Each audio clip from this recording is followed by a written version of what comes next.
So thank you for joining us at this very exciting event, Project Showcase. I'd like to begin the evening by acknowledging that we're meeting on Aboriginal land that's been established by Indigenous peoples from the beginning. In particular, we acknowledge that we live and work on the traditional territory of the Anishinaabe, Haudenosaunee, Ojibwa, and Chippewa peoples. This territory is covered by the Upper Canada Treaties. So we're kicking off Project Showcase with the much anticipated Christie Design Awards. It's really an enriching program for our global business and digital arts students, generously funded by Christie. This year, our focus was exploring the growing industry space of projection mapping. And here with me today from Christie, I have our Lana Seymour. She's the Senior Director of Corporate Marketing for Christie, and she'd like to say a few words about projection mapping and working with our global business and digital arts students.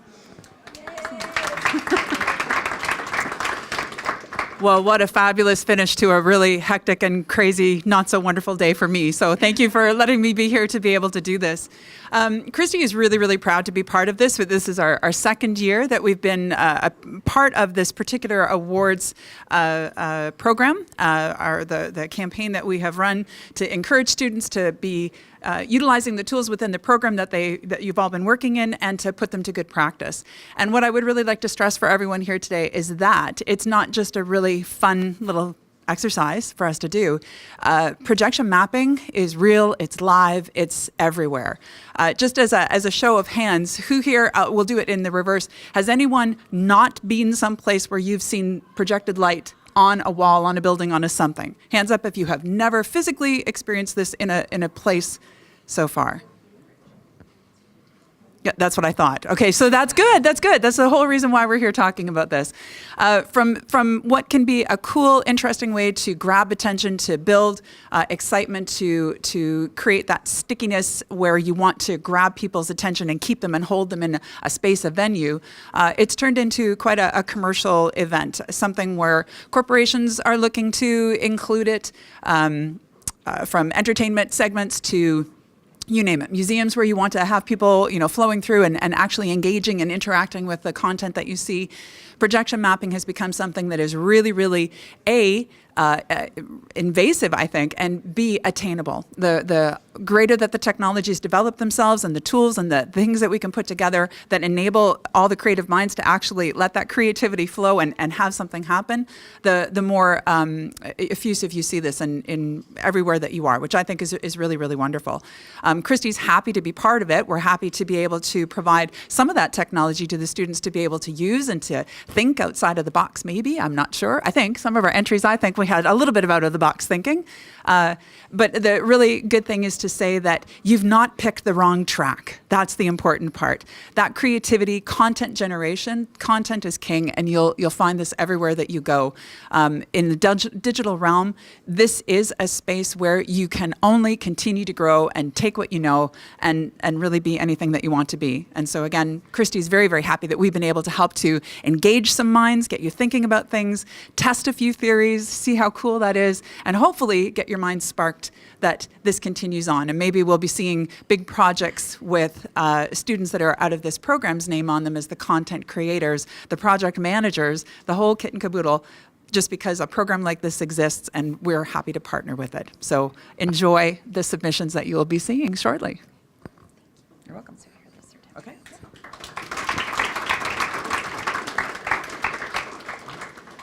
All right, for our third place winner, this piece highlights the relationship between humans and the astral world, an open interpretation of an out-of-body experience. This piece is intended for the creative millennials to share an appreciation and intrigue for different art forms. So our third place winner in the amount of $500 is Emily Hunt.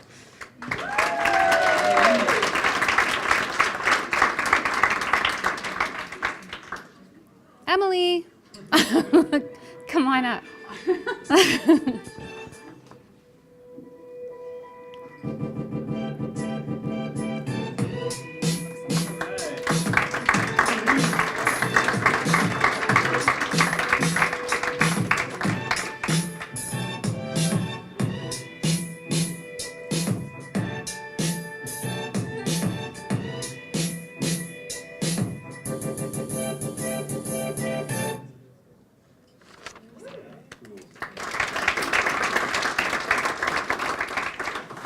All right, second place. The central theme of this submission is solstice, the passing of time as depicted by the change in seasons. Its purpose is to give a nod to the relentless and rhythmic passage of time as it brings cyclical change. Our second place winner in the amount of $1,000 is Arturo Selick.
And now for our first place winner.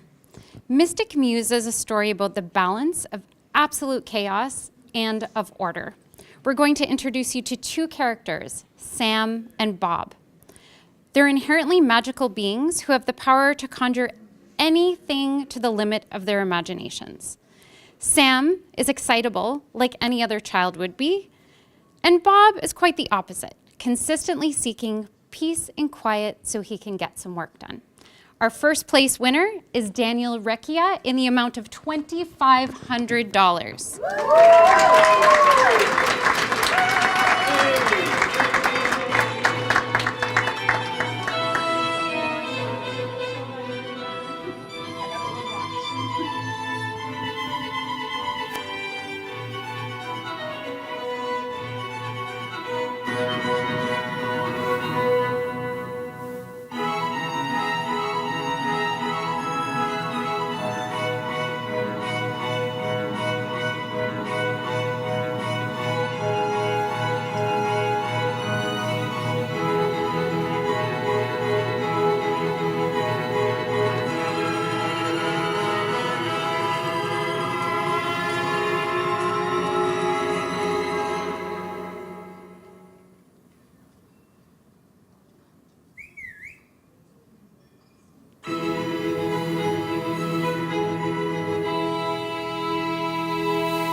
And that concludes our presentation for the evening. Again, thank you everyone for joining us. Again, thank you to Christy and the team at Christy for their generous contributions to our program. It certainly means a lot to us. Enjoy your evening. The winners actually will be projected on this 3D model for the remainder of the evening. Again, thank you for joining us at the Stratford School and enjoy your evening.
How's it going? I'm Victoria. And I'm Khalil, and today we're going to be hosting this live stream for the project showcase. Yep, so we're here at the Stratford School of Interaction Design and Business, And we're going to take a look around capstone projects, third-year projects, video to systems design, and everything in between.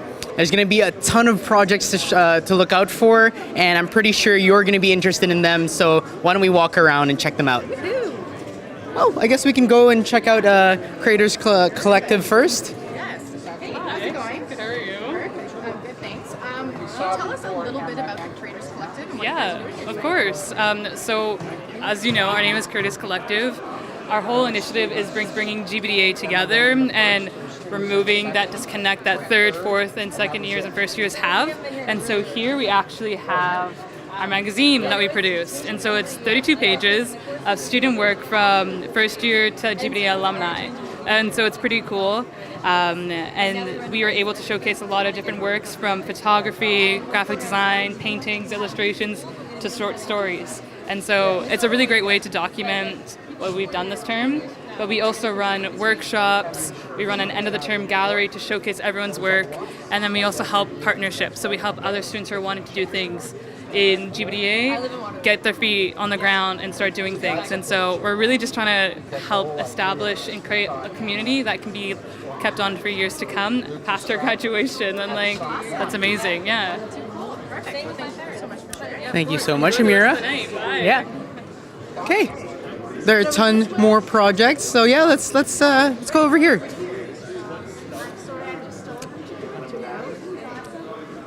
Looks like they're we here. definitely have some portfolios going on this way. Some digital imaging for online apps. This is actually a second year course that I'm not taking, but I can speak on behalf of. So there's a course called GBDA 228 where we get to learn HTML and CSS and build our own websites for. There are various projects that we've made throughout first year and also from outside of GBDA. Hallie is one of our students, as she's a second year, and she can talk about her GBDA 228 project. Nice to see you, Hallie. Nice to see you too. So, could you tell us a little bit about your website and what it is that's going on here? Okay, here, so Sorry. I have made a portfolio website showcasing the different type of art that I do. So I have, so I do work from like digital as well as fine art and paintings, drawings. So if I go to my portfolio page, I've got a bunch of the different work that I have, mostly focusing on illustrations and paintings. Awesome. Yeah. Very cool. As a GBDA student, how do you think this class has helped you feature your work? Well, I never really knew how to show all of my work together. Making a portfolio was something that I always wanted to do, to bring all of my work, because I have such a kind of variety. I wanted to figure out a way to do that. So in this class, it gave me the opportunity to make a personal website, and I immediately thought of doing a portfolio site and figuring out how to bring everything together. Amazing. Cool. Thanks, Hallie. Perfect. Awesome. Well, Appreciate you. enjoy the rest of your day. Bye-bye. Should we meander upstairs? Yes, we should. Over here, we just had the Chrissy Digital project mapping winners. Daniel Recchia, should we go check him out quickly? Yep. Thank you. Yeah, let's go. Okay. So as we approach the model here, you can see a small scale version of the building that they project this onto. This is about a smaller scale version of the building itself that they map onto. This actually gets much, much, much bigger, and there's a massive projector that they showcase these digital art pieces on. Three winners. In third place, we had Anna. Second place, we had Arturos Alec. And in first place, we had Daniel Recchia. All of them made completely different storylines that were based off of animations that they created through After Effects and transformed into a projection mapping. A lot of them have sound too, which is quite cool. Yeah, Awesome. Perfect. let's definitely talk to Daniel. Looks like he's having a great conversation over there. I wonder if we can swoop in and chat with him.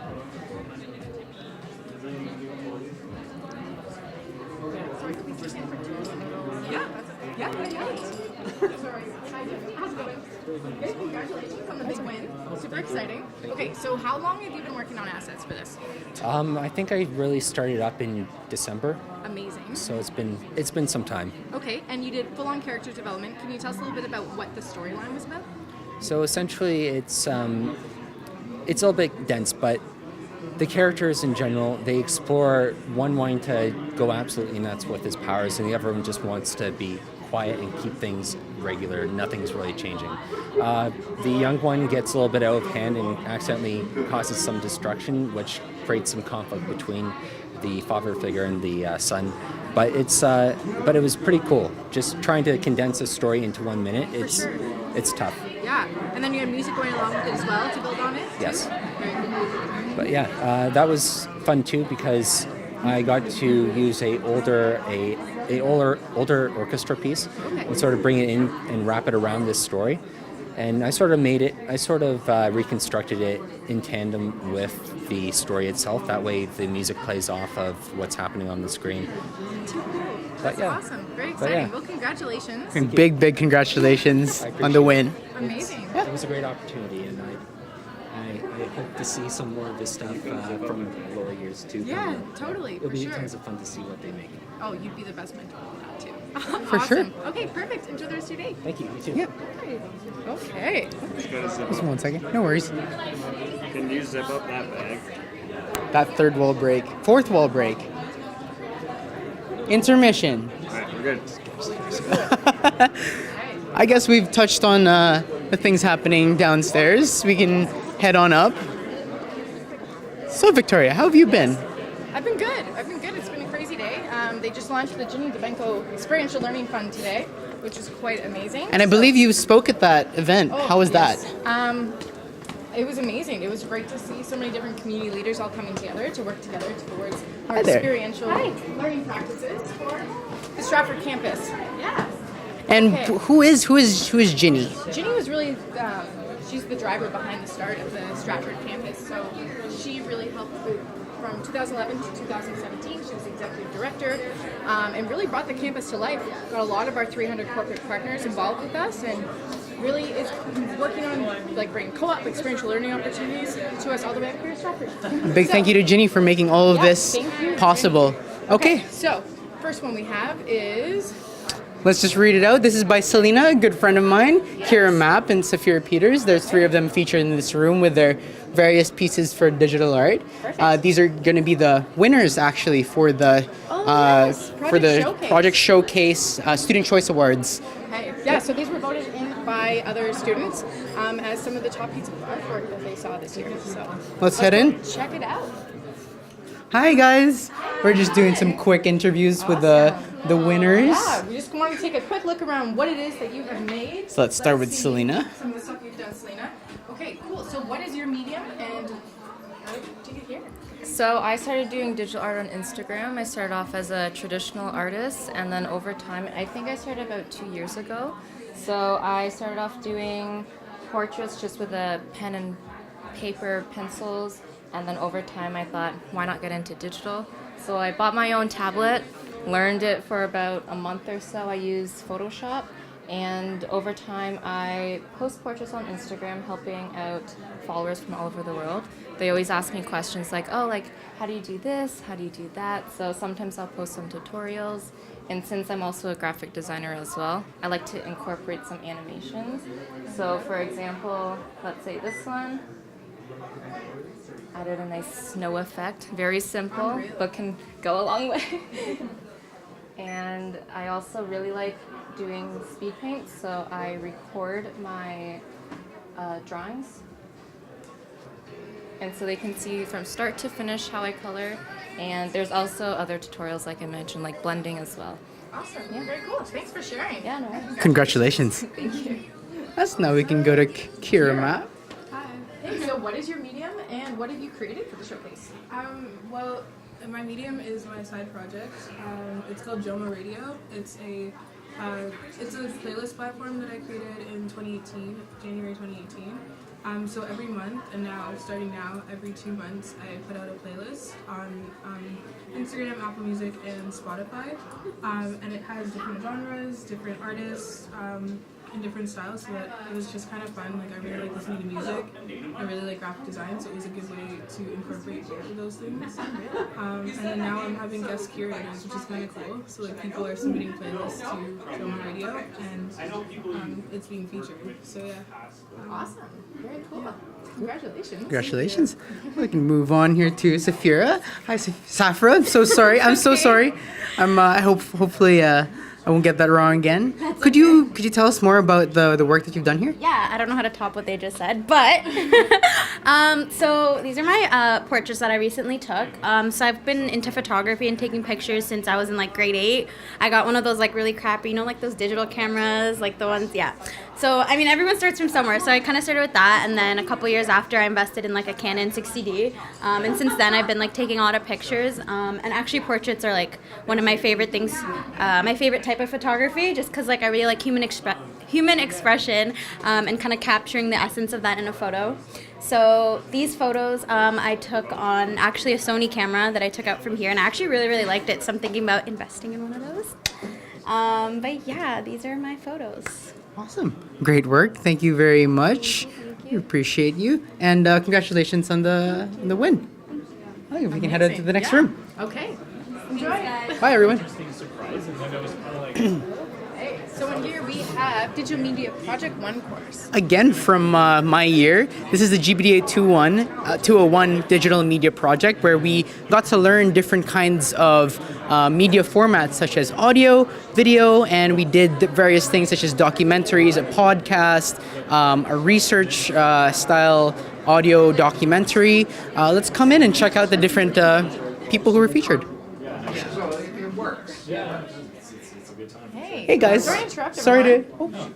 We're here live sorry to streaming. interrupt. We're here to give an interview. Yeah. Check out your video. Cheers, thank you. Yeah, cool. Can you first give us a quick little overview about what it is that the project's on? Well, this one is a documentary made for the GBDA 201. It's just a fun documentary on the myth about the Dana Porter Library sinking. So we set out to disprove that myth, and this is the result that we got. Awesome. Shocking.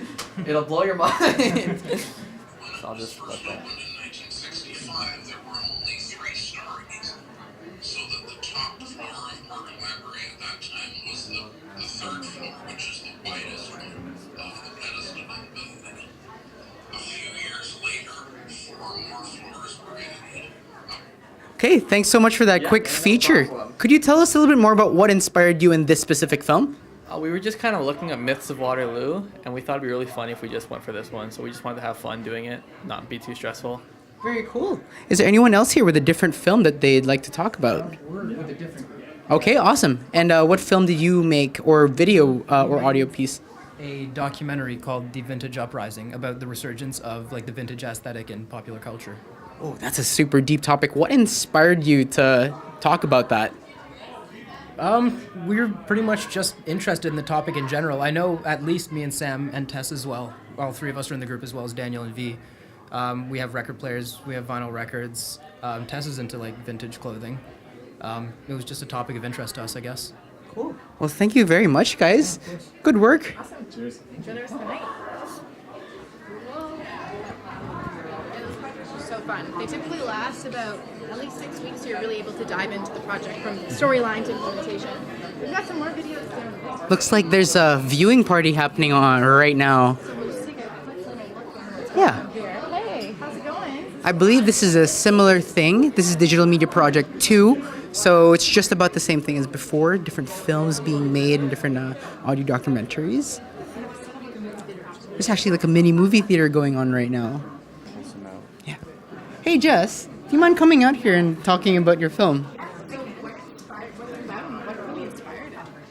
So we had 3 minutes to make a short film, and we're like 3 minutes is not a whole lot of time, so we decided to take our big idea and condense it into a trailer.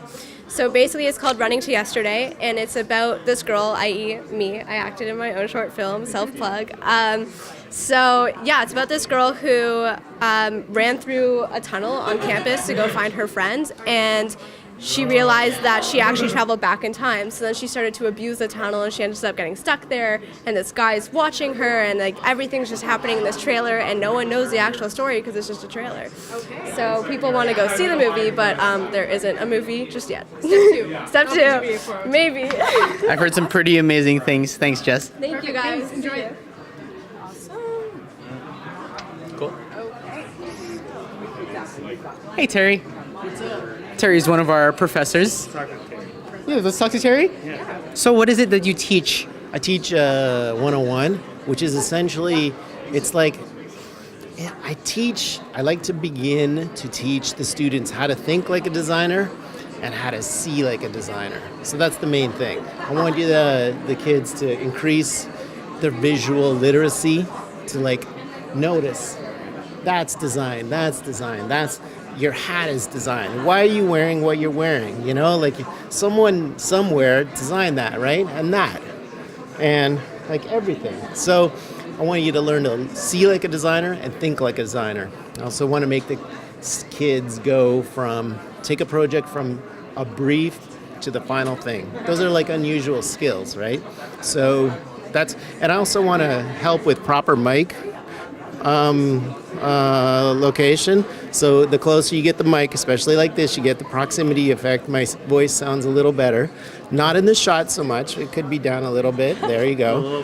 The other thing too is like if you're going to be in the shot, you should scooch over a boo. There you go. And no, You're right that's here. too much. Is this too much? Yeah, that's a little weird. Okay. Breaking the rule of thirds, right? Right. So about here is fine then.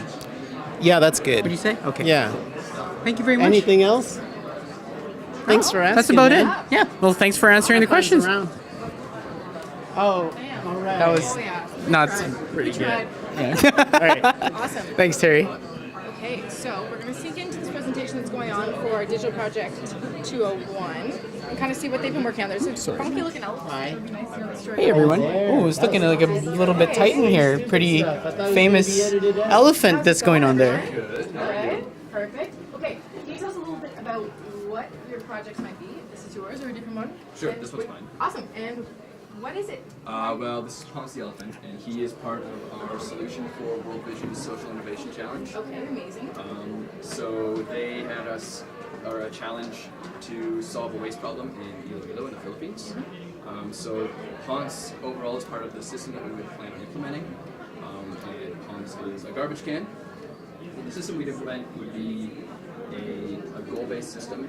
Okay. We'd engage the kids in Iloilo and encourage them to pick up garbage, and in the future use sustainable practices to deal with the garbage, hopefully after they cleaned up the community. Amazing. So what Ponce does is you would find him around your community and you would feed him garbage, like that, and we'd have cool sound effects and things. And then he would toot or fart, and out would come a sticker, and that's part of the rewards-based program, because everybody loves poop.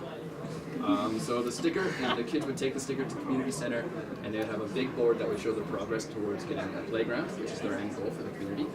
And the closer they get to their goal, hopefully the more encouraged they are to clean up their community. And in the end, we would take hopefully all the garbage that they collected in the Ponce elephants and recycle it and turn it into plastic composite construction material and build a playground. Amazing. Okay, so this is quite innovative, and it's not just digital, it also has a tangible form to it. Right. How did you guys start to come to piece this idea together? Well, we had a few different things. We knew right from the beginning we were planning on engaging with the children of the community. So we kind of played around with a couple different reward-based systems. We had scavenger hunts. We thought about a different kind of engaging garbage cans that we could use. But we actually... Which is a hard challenge. Yeah. Yeah, we just kind of recently landed on the elephant. We had played with the idea of fish, but then we thought it might not be a great thing to teach a community with a really polluted water system to feed the fish garbage. Interesting. So we ended up on the Ponce elephant. Very cool. Awesome. Well, thank you so much for sharing. I guess we can move on now to virtuous waste. Hey guys. How's it going? Good. And Cool. So you guys are Team Virtuous Waste? Yes. what do you guys do? Okay, so we were actually shortlisted for World Vision. Congratulations, we heard about that earlier. Yes, so on June 19th, we will be heading to Toronto and we will present to the judges, and then they will deliberate, and one team will get chosen. And then for the year, you incubate your idea, so they give you $25,000 to do that, and they also take you to the Philippines, and you get to kind of see the community, and you can kind of get that one-on-one. So what exactly are we? Well, we created a sachet packaging because we realized that they have a lot of problem with the use of single-use packaging. They can't afford to buy it in bulk, so they have to buy these small packages that use plastic. So we decided to make something with seaweed because it's water soluble and it also has natural nutrients and benefits as well. And then within that seaweed packaging, it has a nanotechnology and it's organic solution that will actually clean the water because fishing is a big industry there as well. So we there's a lot of solutions that have previously been implemented there, and there's a lack of motivation. So we decided to kind of take a step outside and change it outside the environment by changing the packaging. So we would partner with P&G because they have a Philippine initiative to try and change some of the packaging that they're using to send over their products. Amazing, incredible. And how did this idea come about? Like, what led you here from the brief? Well, it kind of was, we saw a video of this nanotechnology solution on Facebook, and so it kind of sparked it, and then we saw seaweed packaging and the benefits that it provided, so we decided, okay, why not, I guess, combine the two and create kind of this ultimate packaging solution that really seemed to fit the needs of the Philippines. That's awesome. It's really cool that you're tackling it from a very proactive approach as opposed to reactive solution. So, yeah, that's awesome, and best of wishes with the next for World Vision. Thank you. Too exciting. Cool. Thank Congratulations, everybody. Hello. Okay, now we have GBDA 301, a few digital projects that are coming in here. Hi there, Justin. A familiar face. Could you actually tell me a little bit about your project here and what it is? So the project is called SEM.ai, which is a housing chatbot to help students find housing. So I kind of drew from my own experiences in first year. After I moved out of res, I had a hard time looking for a place to live because I didn't know about hydro, about electricity, about my internet budget, and I didn't plan for these things. So my group created a chatbot or a chat experience that helps students find housing by aggregating all this data for you and giving you a budget. We wrote a web scraper that scrapes Kijiji and Facebook and returns house postings for you regarding to the budget that you're looking at. So you want to take a look at the demo that we have here. The first thing it's going to ask is for your name. So in this case, I can say my name is Justin. Oh, Justin. Oh, I spelled my name wrong, but that's okay. And it's going to ask me a bunch of questions to help me find the perfect house. So yeah, I'm ready to go. So the first things first, where do they want me to move to? So right now we have Mississauga, Toronto, and Waterloo, but we plan to expand to London and Stratford in the future. So in this particular case, let's go with Toronto because I'm from Toronto and the 6. So Toronto is great. How long do you plan to rent there for? So we have four options right now. So for people who are in co-op, they might only look for 4 months. People who are looking at a full school year, 8 months or 1 year. 4 months here. And yeah, short and sweet. And it's going to ask me some questions regarding my lifestyle so it can help me with the budget. So for example, how much do I spend time at home? Let's say I spend all day. If I spend all day, it's going to assume that I'm going to use more electricity and more internet because I'm living at home all day. Fun fact, the length of your shower affects your utility bill. So now it's asking me questions regarding to how long I shower because I definitely didn't have that in my budget when I first moved out. So what kind of testing do you do to figure out what criteria it was? So these are questions that we asked ourselves when we were moving out. We did a survey based off of questions that people are the main budget items when people are paying for monthly housing. So we came up with food budgets, the rent of course, and the hydro bill, which were the three biggest bills that people are spending on. Oh, okay. Very cool. So then it'll ask us that. So for example, if I use all the water because I love taking hot baths, it comes off as this, and how expensive, right? So this is regarding internet prices. So obviously for me, I love to watch Netflix, I love to game, so I'm using internet a lot. So in this case, it will want me to choose this one, so I have the biggest, most flexible internet plan, which usually costs more. And then last but not least, it asks me how much food I'm having or how much food I'm eating. So if I cook every meal, it's going to be cheaper, but I'm a high roller, so let's go with this one. I go out a few times a week. Yeah. And so the conversationalist nature of it is very personable. Yes, What yeah, led you that's to that sort of emotion? So when we're dealing with when we're building an application, one thing that I really love about a chat flow is that for one from a design perspective, it limits the amount of screens I need to build. As a designer, if I'm having like somebody fill out a bunch of forms, I'm gonna have multiple screens. But if it's a chat conversation, especially if it's personalized, it makes it a lot easier for people to fill out the questions and fill out the answers. And when in a interpersonal world, when everybody's connected, we message people all the time. In the future, we want to connect this with Facebook Messenger, but unfortunately, the API when we were building this project was deprecated at the time. So we want to integrate this onto something like Facebook Messenger so they could just talk to the bot online. Awesome. Very cool. Well, thank you so much for Thank you very much, Justin. And over here we have Kimberly. Hi, Kimberly. Hello. Nice to meet you. Could you tell me about your project? Yeah, so I created a music theory game. It's a bunch of mini games to help kids learn music theory. And the games would be part of a larger game, sort of like Mario Party, where you're like trying to do the mini games to win the challenge kind of thing. And so I have like a mock-up of the board as well here. Awesome. And so they would make their way around, and instead of currency, they're trying to gain views to get their way to the top and earn a certain amount of records to become a musician. Cool. And what sort of project brief did you have for this? Like, what kind of led you in this direction?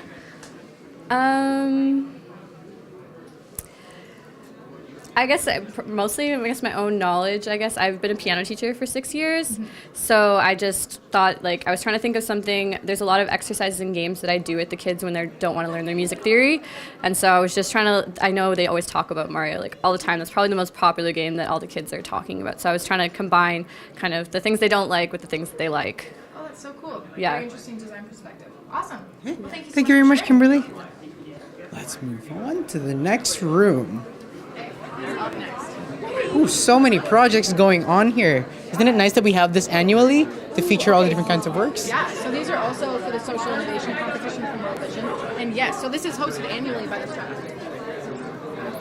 Because most of our curriculum is based on projects, right? So very few exams. You're working on research projects from anywhere from 4 to 12 weeks. So it's great that the students really have a chance to show these with friends, family, professors. If you're a prospective student for GBDA, one thing you have to note is if you're a practical learner, this is the place to be. Wow, Jinx, you owe me a soda. And so businesses are really interested in the way that you have the experience. Can you tell us a little bit about your project? And say I may not be a developer, Yeah, for sure. but So it's really close. they really like that, as well as Yeah, business we're side of doing things, a and all of our project classes for there's 302. and so companies are usually pretty shocked that although we I'm just blanking. Okay, so pretty much this project is for the World Vision Initiative, and what it's focusing on is Philippines, and they're trying to clean up this specific area of the Philippines called Iloilo. And the area right now is, unfortunately for years on end, the community members have consistently been throwing garbage into the rivers and just around the whole area. So because of that, a lot of the kids growing up there also, that's all they've known all their lives. They just throw garbage wherever just because it's the most easiest, and a lot of the garbage sites nearby are miles and miles away. So what we're trying to do is we're trying to create a buyback system where the community members are incentivized to clean up the garbage by giving us the garbage they've collected, and we'll give them a portion of money for the garbage they've collected in terms of how much they give us. And because of that, we're able to use the plastic that we collect from them and actually ground it up and turn it into plastic pellets. And our plan for all of this is to turn the plastic pellets and sell it to companies who are already interested in environmental initiatives. So for example, IKEA and Lego, they do have things like chairs, their Lego bricks, these are made of plastic, and they'll use these to create kind of like a collaboration between our company and theirs, and create products based on our plastic that we've collected through these communities. So through this, we're hoping to not only provide them jobs in a way of like making money for their family, but also at the same time, it is cleaning up the community and also just helping the environment and teaching the younger generations that this is what we need to do to move forward and kind of just like better our environment and just help corporate social responsibility. Yeah, amazing. Well, you're really focusing on like having that circular economy. And being Yeah, no, proactive with our absolutely. materials. We wanted to keep it a simple business just because we did want to implement it hopefully in the future into a bigger scale, for example, maybe in India or maybe in China. Of course, the World Vision one is focusing on the Philippines. So that's our main priority right now, but we are hoping to actually expand further into different countries. Okay, awesome. Well, thank you so much for sharing. Thank you very much. And the next project is Tangerine. And actually, they're in a conversation right now. Had the opportunity to kind of like create more things for your portfolio, which is really nice. All the things that I did abroad, I put on my portfolio and I use that for job prospects. I couldn't think of what else. No, I really like that. I guess we're going to come back to them because it looks like they have a conversation going on right now.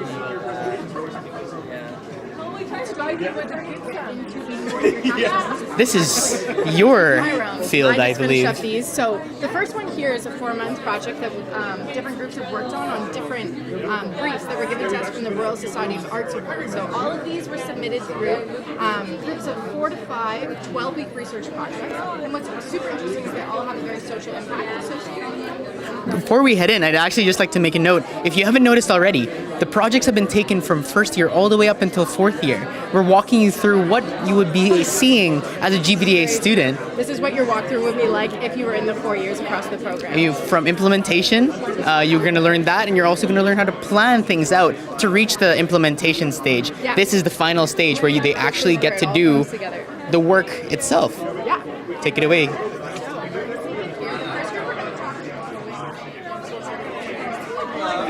These are the things that go along with it. Local celebrity. Hello. Hello. So, we're gonna. What is Glide, and why did you make it? Friends, we can sneak in here. Glide is a task-based daily scheduler for employees with ASD, autism spectrum disorder, and their managers. Yes. Cool. And so, what brief did you guys tackle? Yes. So this was for the RSA, the Royal Society of the Arts, and the design brief that we tackled was hidden disabilities. And that is for people with hidden disabilities. And so we focus on autism spectrum disorder. Very cool. And why were you pulled in that direction? We were pulled in that direction because it was a challenge. We wanted to kind of find the thing that we would think would be most impactful and make sure that we help people most. Amazing. And quick walk through the solution. What does it look like? So a quick walkthrough is we actually have our prototypes here. So basically it's 2 different interfaces, one a desktop portal for managers and a mobile application for employees with ASD. And you can go through and create tasks, you can action plans and give it because there's a lot of nuance for people with ASD in the first place, so it doesn't come very and so you can add tasks, it's scheduled by time, which is very important to our target demographic, and help schedule and make the day more productive. Awesome. Very cool. And you guys did submit to the RSAs, correct? We did. We submitted to the RSA. Exciting stuff. Fingers crossed. Who knows? Amazing. Perfect. Woohoo! We'll be finding out. Okay. Exciting stuff. Well, thank you so much for sharing. No problem. Awesome. Thank you so much for coming here. Enjoy the rest. It was an absolute delight. Enjoy the rest. You too. We also made it Okay. You're the best, Daniel. I'm going to take over here first because I think they're a little bit. Oh, true.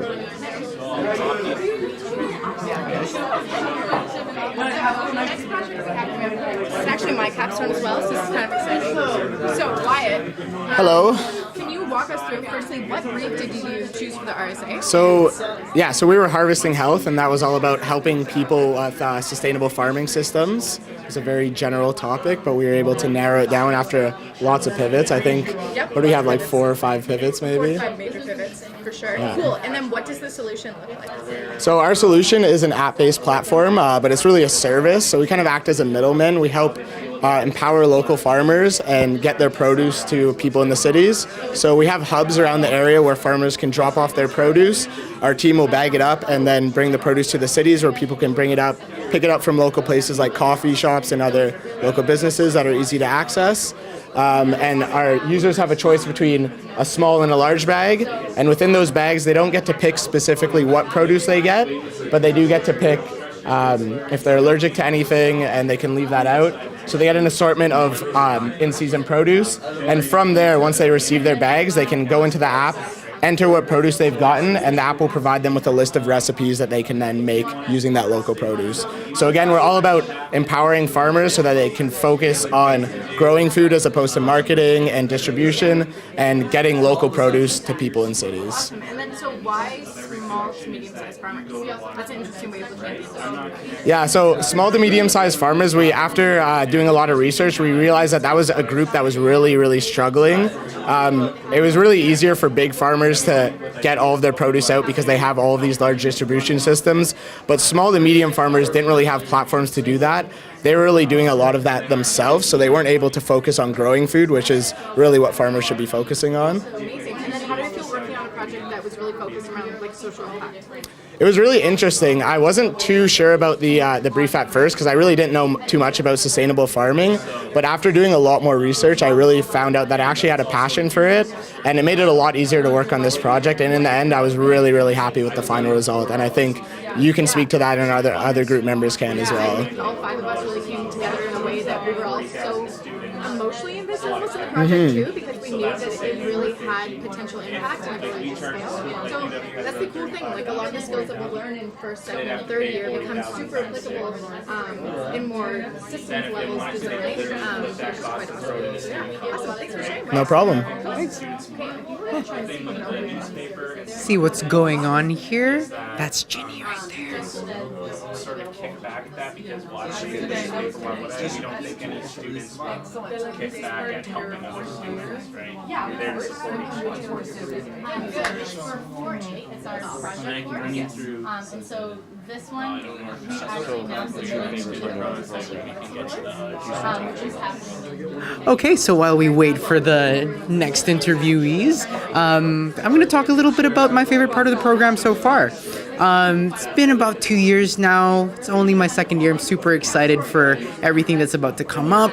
But recently, I've been thinking about it, and my favorite part of the program was Karen's class, where I got to learn more about user experience design. And I think you'd be able to agree that Karen's class was pretty amazing in your first year if you had it. I sadly didn't have Karen in Oh first. my I goodness. didn't have her until 4th year, but the crazy thing is she's one of those teachers that's completely involved in the community, so you can get to know her, be in clubs, be all around her design process before even having her as a prof, which is quite awesome.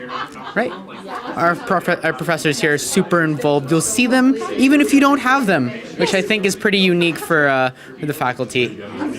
Here's the press corps. Oh, hi, Jenny. Actually, could we grab an interview with you real fast? So we were talking please. earlier about the Jamie DeMenko Arts and Development Fund was Let me just sneak starting through here. for experiential learning.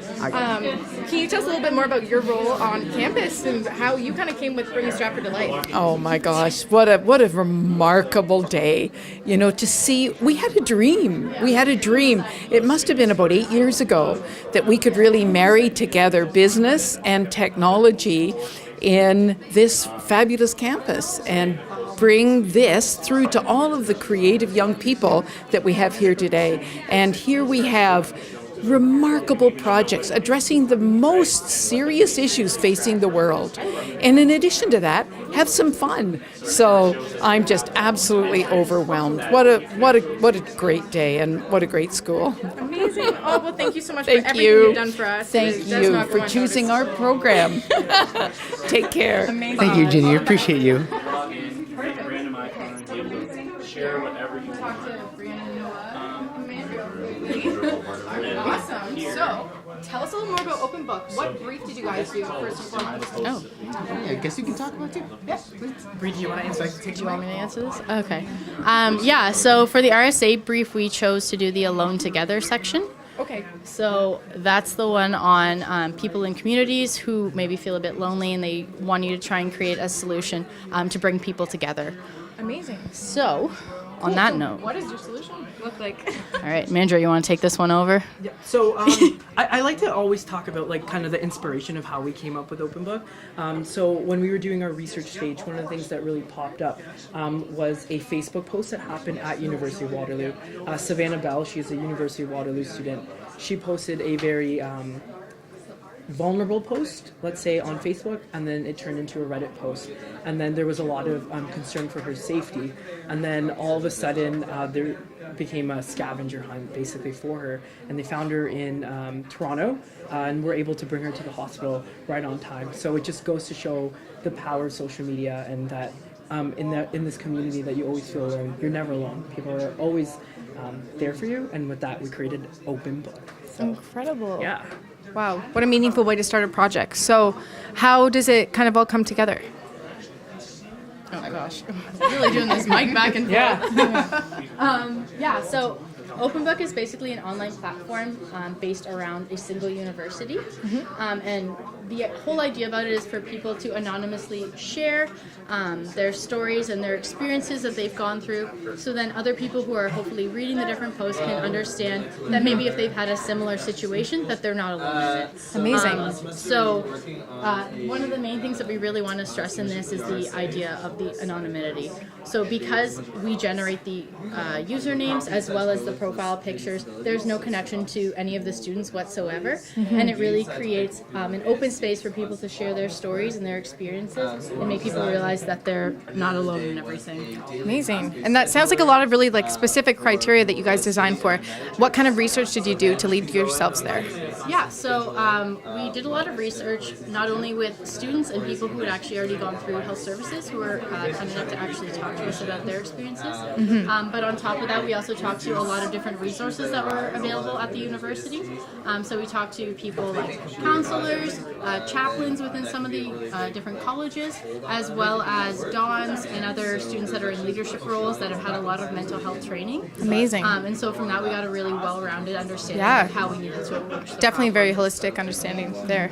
Very cool. Awesome. Well, good luck. You guys submitted to the RSAs, right? Yes. Oh, well, good luck. Exciting stuff. Very cool. Well, thank you so much.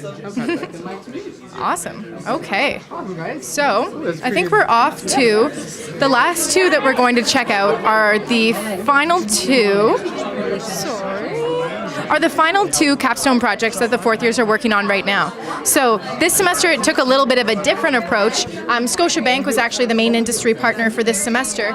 So the students really took an interesting perspective on how they could increase well-being for Canadians overall. So they really got to take a couple different perspectives, whether it's collaborative banking, advice, or trust that they wanted to tackle within Canadian banking. So we're going to talk to two different projects that are just finishing up within the next week or so. So we are going to start off with Slice. Hey Slice, how's it going? Hey. Okay, so what's your project, your capstone project that you've been working on? Okay, so we're a budgeting app focused on the younger generation. And what we found from our research was that our generation is great focused on the short term, and the long term is super overwhelming. I don't know what I'm going to do in a few years. Can I buy a house? I don't know. I just want to go out and have coffee today. So basically what our app does is we help budget short term and save without even thinking about it, so that you can do their short term goals while also saving for the long term, making it super easy. But yeah, so we also, if you meet all of your goals, we're a subscription service, but if you meet all of your goals, you get that month for free, and we give a little extra monetary reward on top. So you're getting paid for creating good habits. Amazing. Cool. So the brief is kind of about how do we increase like well-being for Canadians. How do you guys connect back to that? So for us, a lot of being better off as a Canadian is being able to afford those long-term goals that you might have while also enjoying the day-to-day.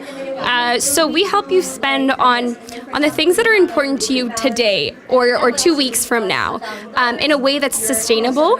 So you can budget for that Drake ticket or that dinner out with friends without putting yourself into the red zone.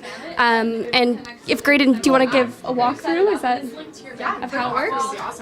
Okay, so we'll do a quick little sign up. This is our prototype, so we don't necessarily need to fill everything in, but some general information just so that we know who you are. Then going on, you're going to link your financial account, so TD, put in some information right here. Congratulations, we're linked. So now that we're linked, we can track your purchases so that you're not manually having to put anything in. And then we get the part that really helps you out. So you can put in how much you're earning, pick your fixed costs that you have to deal with. So right here, and if you can look on this side, you can see that we're calculating automatically for you, so you don't need to do it for you. And we also create a safety net because we know things happen. If you get a flat tire or something like that, you're still covered. And then this is the painless saving. So we know how much you're earning. All you got to do, put in the percentage you want to do. We automatically put that into your savings account and have the budget that you get to work with. Now's the fun part. You get to choose the fun things you get to do for the month. So that Drake concert, your weekly Starbucks, we help you do that. And we give you a recommended range based on other similar purchases so that you don't need to make up what you're earning. So yeah, that's where we go. And then you can track it all. on your dashboard. You can check out all your goals. We give you lots of visuals, so you don't need to be bogged down by numbers. And yeah, that's about it. Awesome. Very cool vision. Thank you. Let's hop on to the next group over here, Oreo. Hello. Okay, so can you tell us a little bit more about your project? Yeah, for sure. So, welcome for Oreo. What we are is a credit card company, and what makes us different is that we're helping you save and we're helping you limit your impulse purchases. How we do this is originally inspired by this Tim Hortons card. I don't know if you've seen the technology before, but basically there's a button, and when you press it, there's an LED light that shows up, and it's just a regular card. There's no difference in thickness. So we thought, why can't we use this technology and create a budget light meter? So this is a very rough prototype, but basically, when you receive the card, you're able to set up your personalized budget for the week. So you set it up with the app, and let's say your spending budget for a week is $500. So you would set it up on your app, all the analytics would be set up, it would be linked to your bank account, and it would be linked to your card. So the more you spend throughout the week, the more your budget meter will go down and slowly go into the red zone. So start of the week it's green, the more you spend your budget it goes yellow, eventually it goes to red. So let's say you've gone to the mall, you've gone to Starbucks a couple of times, and now you're in the yellow zone. Okay, so now your friends are like, why don't you come to Phil's this Friday? You're like, guys, I can't spend any more monies on drinks. I'm already in the yellow zone. I don't want to be in the red zone. So ultimately, we're helping you save, and we're giving you an amazing, customizable rewards experience. So basically, our reward system works in a sense where we actually promote saving. So the more you save, the more rewards you get. It's a customizable experience. So once you go here, let's say you're into sports, so all your rewards would be sports related. So like, let's say anything to do from ticket games to baseball and whatever not. And then if you're into entertainment, it would be like Uber or Netflix. And in that way, we are promoting saving and decreasing, hopefully, impulse spending through our technology. Amazing. Okay, and so the brief really talks about connecting finance or back to like the well-being of Canadians. Yes. How do you find this really tied into that? Okay, so basically our problem statement was that the disposable or impulse spending habits of Canadians is negatively affecting their long-term financial stability. So that's what we were kind of focusing on, that it's your impulse spending that's really affecting your ability to save, right? Especially with, there's no psychological barrier between putting your card down on a tap and buying something. You don't even realize the money's coming out of your bank account. Versus, when you're using cash, well, now I don't have a $20 bill anymore. I feel a little bit bad about it. When I'm using my card, I'm just tapping away. I don't know. Like, my bank account's depleting. I'm not checking it. That's another thing we realized. Yeah, so basically we were trying to reintroduce a physical monetary representation to like the lost world of electronic transactions. So basically, we're breaking the instant monetary transparency by this light and introducing physicality to like basically. It's like basically seeing your the amount money, of money left again in your bank account from your on card. So you're kind of like, okay, never mind. I'm in the yellow zone. I'm not going to buy that. Amazing, cool. And then Oreo, what's the name? What does it represent? Well, Oreo comes from the Greek word Oreo, which means limit in English. And we kind of came up with a name because it's like you set your own limit for the card. So you set your own Oreo. That's awesome. Very cool. Well, thank you so much for sharing. Thank you so much. Best of luck to your final. Thank you. And I think that's about it for the projects today. Today is a great day to Today was just a great day to showcase all of the projects that our students have been making. There are a ton more projects that we didn't even get to feature today. Very true. Isn't that too bad? Yes, but how cool is it that we got to walk our way from first year up to fourth year and see the transition and just the different kind of projects you're working on, the scale of them, such forth too? Yeah.